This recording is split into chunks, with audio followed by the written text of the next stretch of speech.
2-year contract with the club that'll keep him at Anfield until 2021. Roger Federer says there's no place at all for match fixing in tennis. A BBC and BuzzFeed investigation has revealed that over the last decade, 16 players who've ranked in the top 50 at one time or another have been repeatedly flagged to the Tennis Integrity Unit. 17-time Grand Slam champion says he wants to know specific names and details. Heather Watson says she didn't feel relaxed as she lost in 3 sets to Hungary's Timea Babos in the first round of the Australian Open.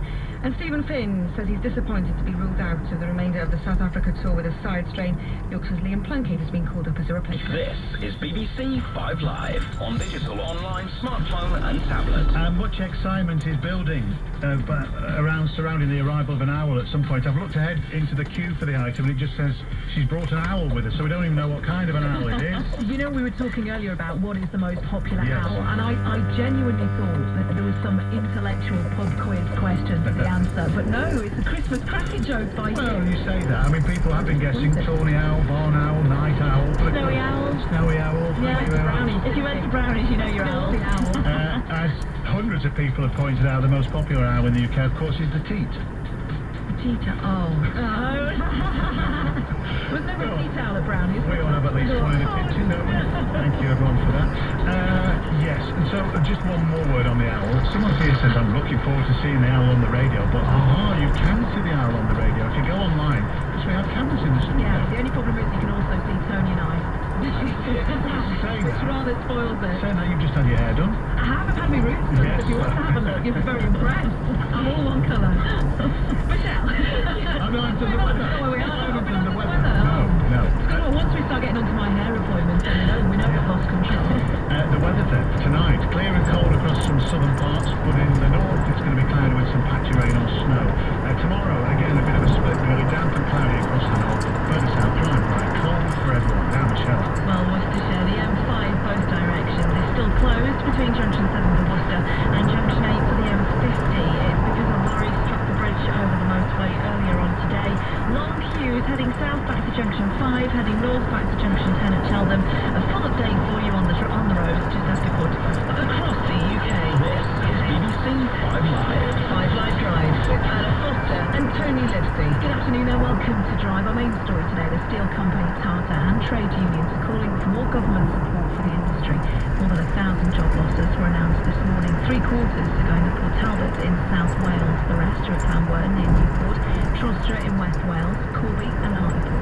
Experts say that for every job which goes in the steel industry, 4 could be at risk in the supply chain. The business minister Anna Soubi told MPs that Tata Steel had been losing £1 million a day during the slump in the world price for steel.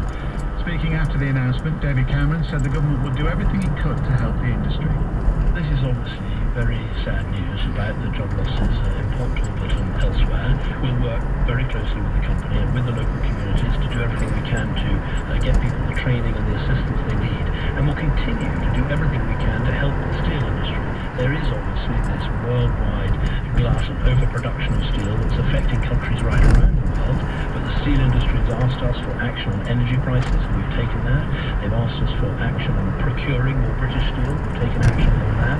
They want us to take action within the European Union, and we've done that as well. But we'll continue to work with them. I want to have a strong British steel industry at the heart of our important manufacturing base.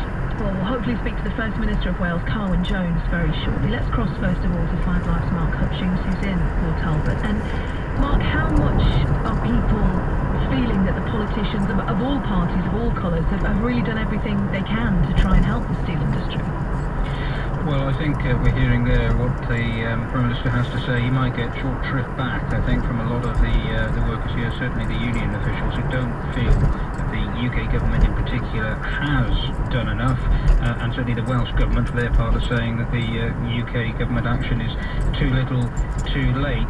Clearly, this is an industry that's in crisis, and we are now today seeing the effects on the British steel industry of those, particularly of those cheap Chinese imports, and it has an effect not just on this plant, which if you drive around it, just to give you a sense of the scale, is 9 miles around the perimeter, but on the wider economy and the wider communities too. Now, among those people who went into the plant today to find out the news was Gary Keogh. He's been a steel worker at the plant for 27 years, and he says everyone is seriously concerned. Obviously, a lot of people are upset, devastated, to be perfectly honest. So, going forward, obviously, the sea is concerned, and people are very, very worried about the future. You worked here, what, 27 years? 27 years, yes. I've just nearly 27 years now I've been here. So it's in your blood, really? It is no blood. But Talbot is a town, it is a steel town. Me personally, I open my blinds in the morning, the blast furnace is there. Like, I shut it in the evening, the blast furnace is there, and hopefully it'll be there for a long time. What about your job? Do you know if that's safe? To be perfectly honest, no, because we haven't had the detail. It was just the numbers that were given, as in blue collar and white collar. But the detail hasn't been given yet to the workforce, as in area numbers have been given, but not specific jobs have not been given yet. Yeah, do we know what happens there next, Mark? Well, the Welsh Government say they have set up a task force which will first meet on Wednesday. In terms of what Tata do, there is a meeting in Mumbai of the Indian owners who we think will rubber stamp this decision next month. But in the longer term, is this enough to save the plant, which has been losing £1 million a day? Clearly a situation that is unsustainable. By cutting these jobs, have they done enough to make the plant viable? And well, no one can actually predict that clearly at the moment. It is a plant that where they've been making steel here now for more than a century. It works with a very proud past. People desperately hoping here that it still has a future. Mark, thank you. That's 5 Live's Mark Hutchings in Port Talbot. And as I said, we'll speak to Colin Jones, the First Minister of Wales, on this very shortly, 5:10. There's been a last-minute reprieve for Bolton Wanderers, who avoided going into administration today. The Championship side, who have debts of over £170 million, now have until February the 22nd to come up with a rescue plan. We can speak to Mark Isles, Chief Football Writer at the Bolton News. Hello, Mark. Good evening, folks. You okay? Yeah, Mark, we'll talk in a wider context about the issue shortly. But first of all, what's happened today? Well, today they've been given a little bit of breathing space. They've gone into the High Courts of London asking for an adjournment because they felt they were able to raise enough short-term cash to be able to pay off a large chunk of the £2.2 million they owe to HMRC for this tax bill. And they're hoping that by the time they get back in February 22nd, they'll be able to agree a deal to pay off a large chunk and then, several instalments after that. But that's based on land that they've sold next to the Macron Stadium. Yeah.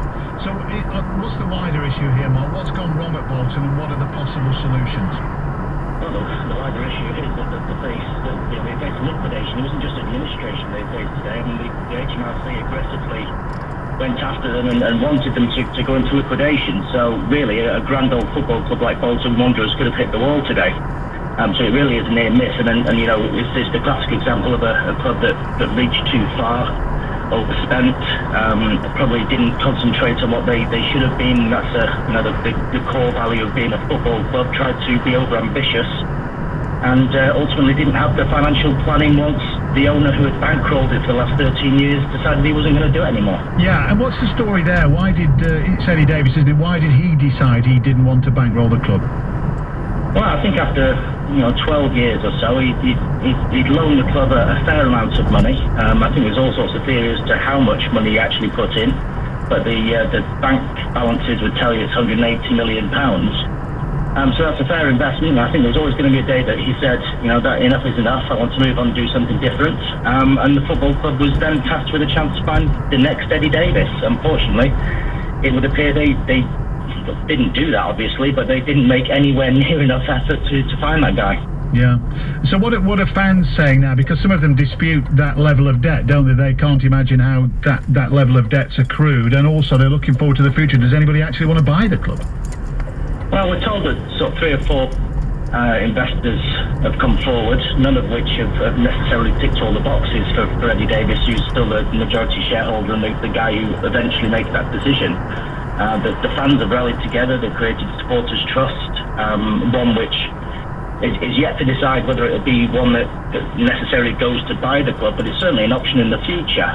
So that's one sort of glimmer of hope on the horizon, but at the moment we're hoping that one of the other few parties can get enough money together to provide a viable option for Eddie Davis to pass on the club and at least see us to the end of the season and give them a chance at escaping relegation. We saw this, didn't we, Mark, to a certain extent at Blackburn Rovers when Jack Walker died, that sometimes when the clubs have a single benefactor, it's hard to maintain that if anything happens. I know the Venkies are now in at Blackburn, but they're in a different position altogether. Do you think, in a way, Bolton now are just going to have to realign themselves and have a more modest future?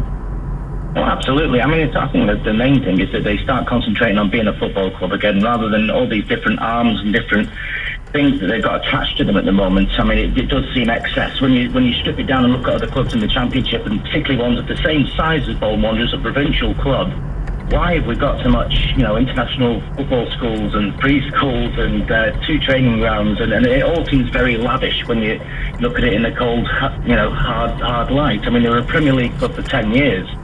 But the point they stopped being a Premier League club, they didn't start thinking like a Championship club. That was the problem, and obviously that has now come back to bite them in the backside. So just to finish then, Mark, has money been wasted at Bolton Wanderers over the years? Just a few pennies. Yes, I mean, quite aside from the fact they overspent on wages when, the big money was coming into the Premier League. I mean, the turnover to wages ratio was really, really high. Once they started to having to phase that down, they didn't make anywhere near enough cuts to reflect themselves as a Championship club with a fairly modest turnover. So, something is always going to happen at the point of time that Eddie Davis said, listen, I don't